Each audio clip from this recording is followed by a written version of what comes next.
Welcome to Body Matters podcast, where we bring to you raw and inspiring content on all things to do with body positivity and eating disorder recovery.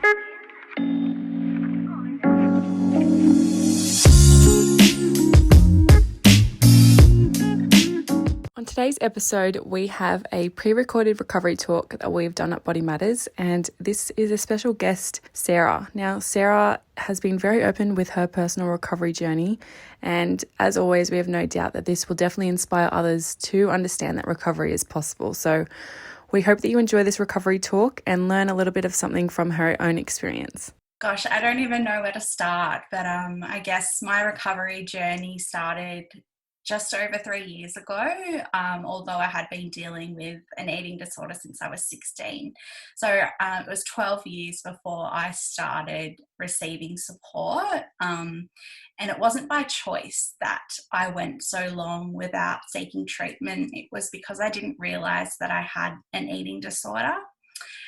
I didn't really know what I was experiencing, and that what I was experiencing wasn't normal. And I didn't know how to communicate that to healthcare providers. So I didn't know how to, tell my GP or my psychologist about what I was experiencing.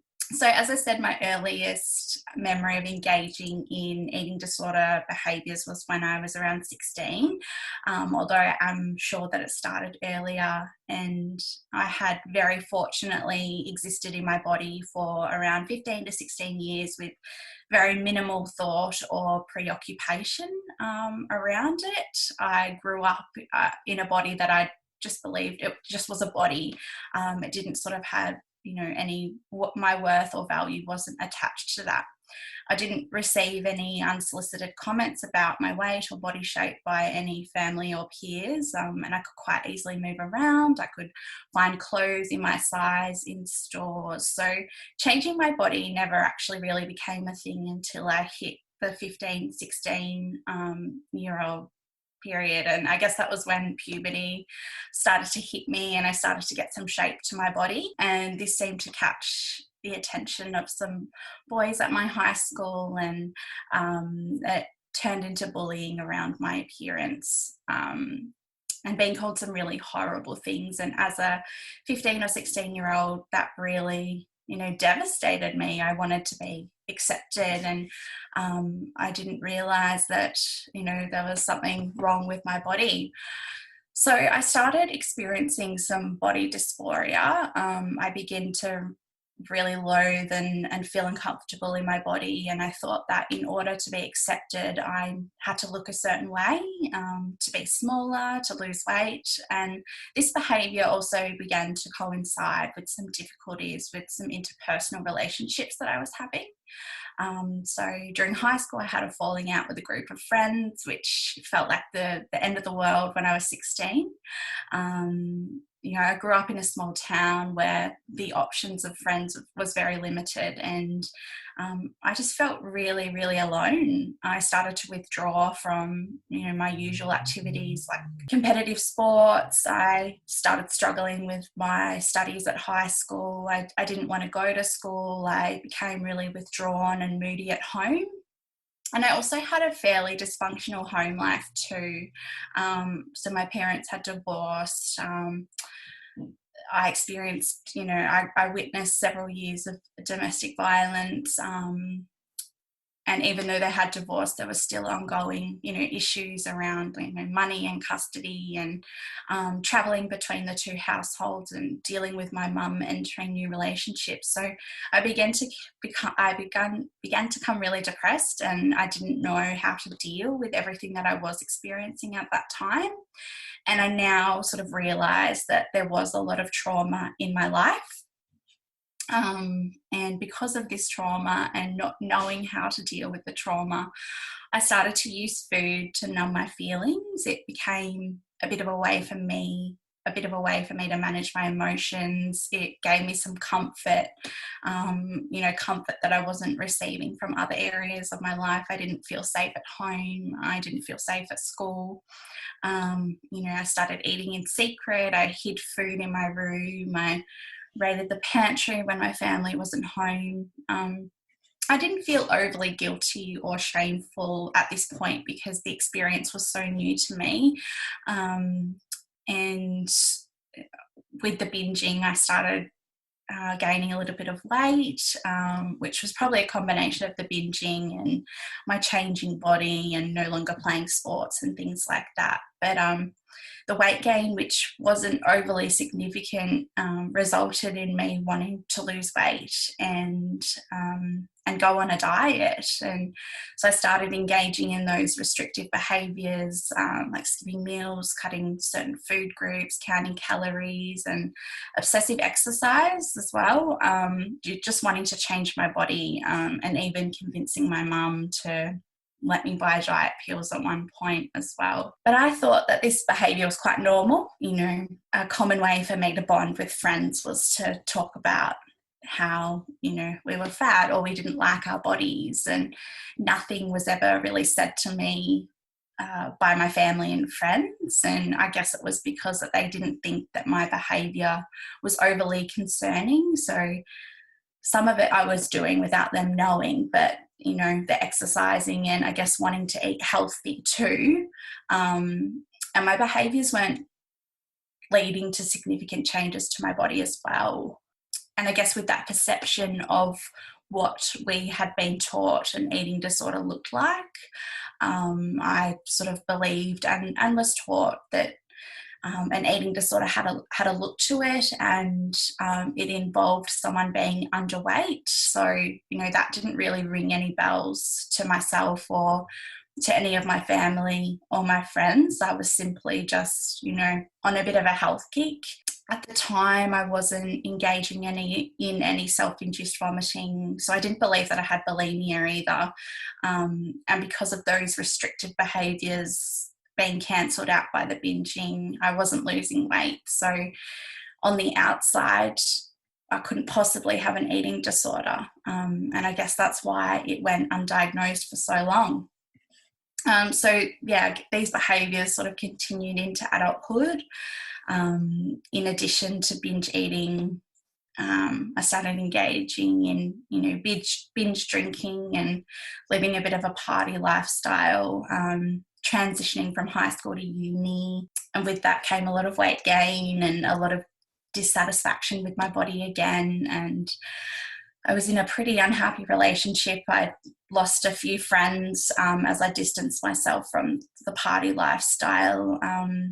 And again, found myself falling into that cycle of using food as a way to comfort me and deal with life. I hated the way that I looked, so I started engaging in those restrictive behaviours again. I, ended up joining a gym and exercised obsessively. I did one of those 12-week challenges where they have like the weekly weigh-ins and in measurements and things like that. I had meal plans and exercise routine. I had some events coming up that I wanted to look good for, and I ended up losing quite a bit of weight. But I was still miserable. I still felt really unhappy in my body. I was miserable by punishing myself at the gym. I was doing exercise that I didn't enjoy. I was eating foods that I didn't love. And my depression and anxiety got quite severe. And I ended up in hospital after an attempt on ending my life. I didn't want to end my life, but essentially it was just a cry for help. And, unfortunately at that point I still wasn't able to get the help that I needed. So my relationship with my body and with food started to become more fractured over time, especially with social media sort of becoming a big part of our lives. I would constantly compare myself to other people. I just desperately wanted to lose weight. It became my life purpose. I would research all the different kinds of diets and, use laxative and diet shakes, and nothing would seem to work for me. And it was this diet, restrict, binge cycle. Nothing would seem to work, and that would make me feel more worse, more down. So I would turn to food again. And it was just this on and off sort of cycle. And the binging happened a lot when there were quite significant events in my life. So I ended up in an abusive relationship for over 2 years, and to cope with things that I was experiencing, I turned to food again, which resulted in a more weight gain. And then once I was able to leave that relationship, the binging did decrease for a while, but I became really focused on weight loss again, and the dieting and excessive exercise, and wanting to make my body smaller. And a trigger for me then was, well, now I'm single, I want to lose weight, I want to meet someone. And when I reflect back on that, the period between that hospitalisation and probably the middle of 2015, I wasn't seeking any support for my mental health. And I thought that I was managing okay with these, different coping strategies, but, I wasn't, I was just using them as a way to deal with it on my own. And I ended up having quite a significant breakdown during that time, which resulted in me sort of reducing my uni load and deferring studies. And then from about 2016 to 2017, I was just on a massive binge episode. There was no restriction in between. And with that, I gained a significant amount of weight. I also experienced the loss of a very important friendship, which again triggered those feelings of unworthiness. Reflecting on my journey, I can see that I did seek a lot of validation from other people. And when I didn't receive that, food was always there for me to make me feel better about myself. I, started navigating a new relationship. I was in full-time work after taking a break from uni.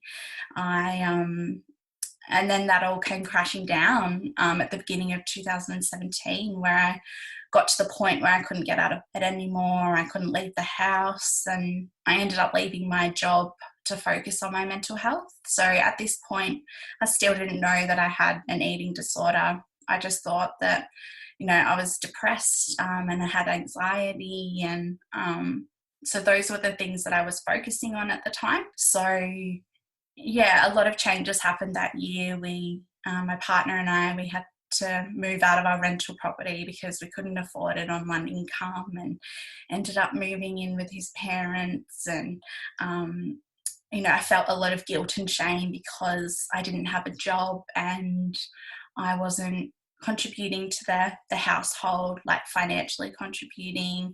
And that year was probably the hardest for me in terms of my mental health. I was seeking support from a psychologist and psychiatrist for my anxiety and depression, but I still felt like there was something missing that had to do with my relationship with my body and with food. And I'd often try to explain it to, healthcare providers. I tried to tell my GP, and I tried to tell other psychologists that I sort of felt like I was addicted to food and that I couldn't stick to a diet. I was often told by my doctors that I should lose weight and restrict foods and exercise more, and that really made me feel like I was the problem. So, I couldn't really, tell them that actually I'm really struggling with this. It was, no, you've got to do these things and it'll work. I was also told by psychologists to keep things like a food journal. And I found that really triggering because with the binge eating came a lot of guilt and shame and secrecy, and you don't want to share those things with other people. So, I would often falsify those food journals because I was so ashamed of the food that I was eating and how much I was consuming as well. So I think I couldn't, I couldn't truly be honest with my psychologist in that moment because I didn't understand what was going on, and I didn't know how to ask for help around my eating issues. But the turning point for me came during that very hard year. I had a GP appointment, and I think it was just to get a referral for my mental health treatment. And like she always did. She told me to hop on the scales, which was really triggering. And it was the first time that I'd weighed myself in a really long time. And I became really shocked at the number that I saw on the scales. And I can remember everything about that day. Like, it was just probably the hardest day of my life. Like, I'd never been that heavy before, and I was just absolutely devastated.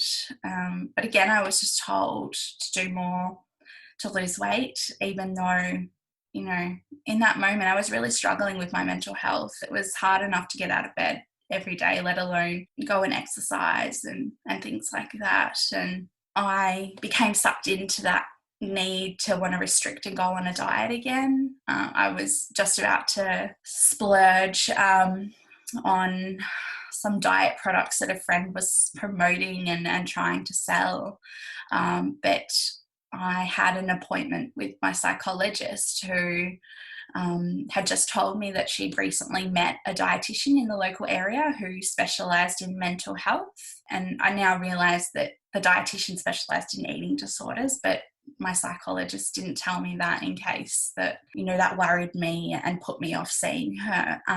So she gave me the dietitian's contact details, and, you know, I sort of just pushed it aside. I thought, like, I've seen a dietitian before, no one's going to be able to help me.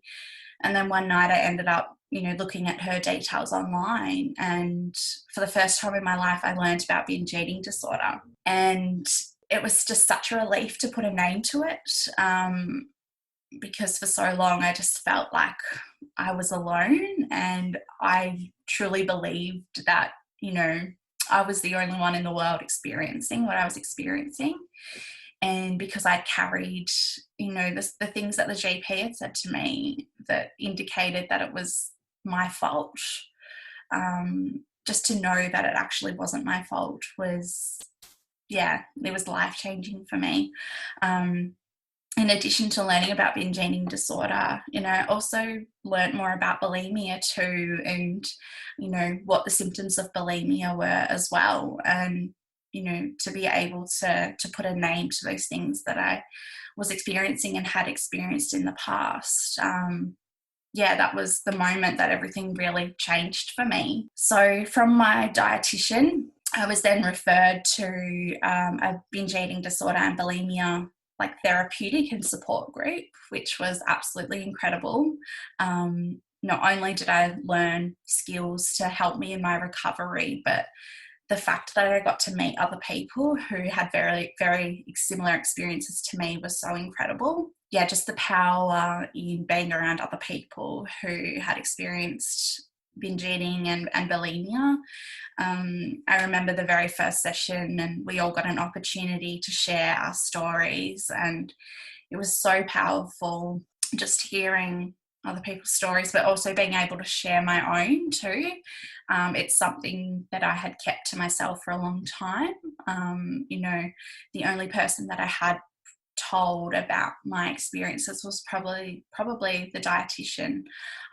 So yeah, I hadn't even told my family or my partner at that stage. So yeah, being able to be in a safe environment and share my story and know that I wasn't alone. I left feeling, you know, it was a very emotionally draining day, but there was like a fire in me, and I could see that I could get better. So from then I was sort of receiving support from this group. I had a dietitian, a psychologist and a psychiatrist, and a few months later I was able to go back to work, not to the capacity that I was.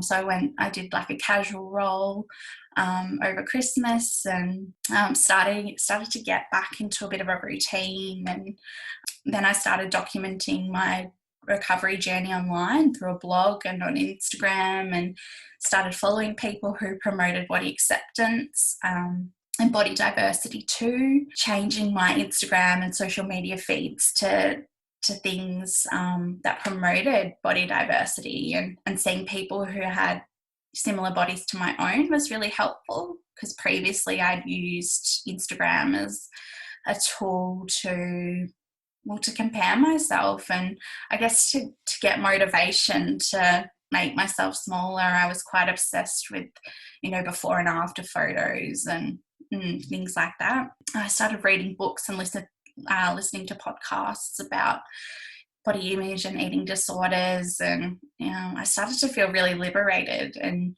slowly began to feel more mentally healthy as well. So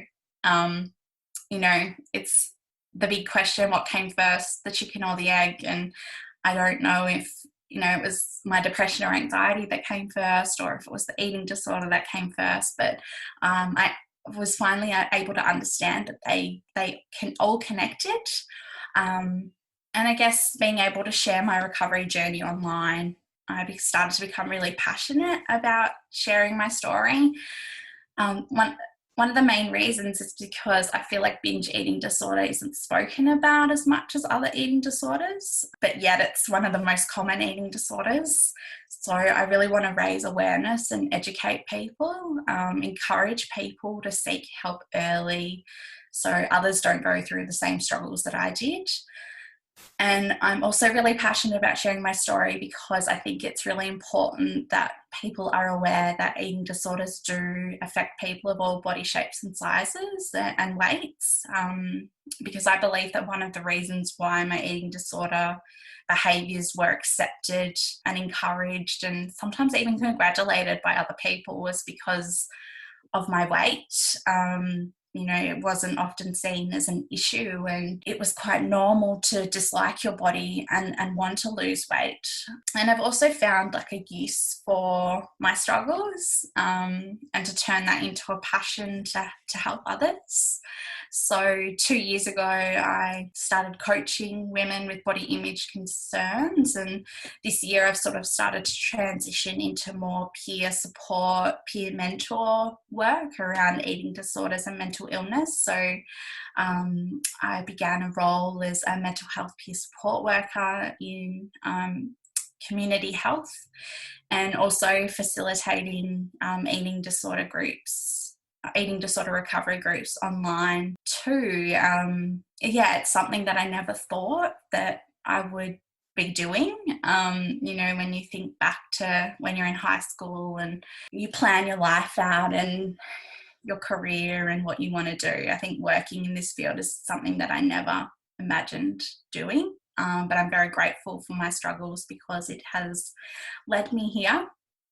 And I've developed a real passion for peer support too, because I think it's so important in recovery, because you can often feel so alone and feel like that recovery is just too hard. And many people don't have a recovery role model or know someone who has recovered. So I think it's, in addition to all those more formal supports, I think having a peer support worker is so beneficial, and I wish that I had access to peer support in my recovery. I think it's just brilliant, and more people need to know about it, that it exists, and I think, it needs to be included in more mental health services and eating disorder services, because it just brings something different to the table. That's my story, the long story short. I'm so grateful for my journey. It was hard, but I wouldn't be where I am today. I wouldn't be the person I am today without going through that. And if I can help other people, even just one person, to recognise the signs of binge eating disorder or to reach out for help, then it's been worth it.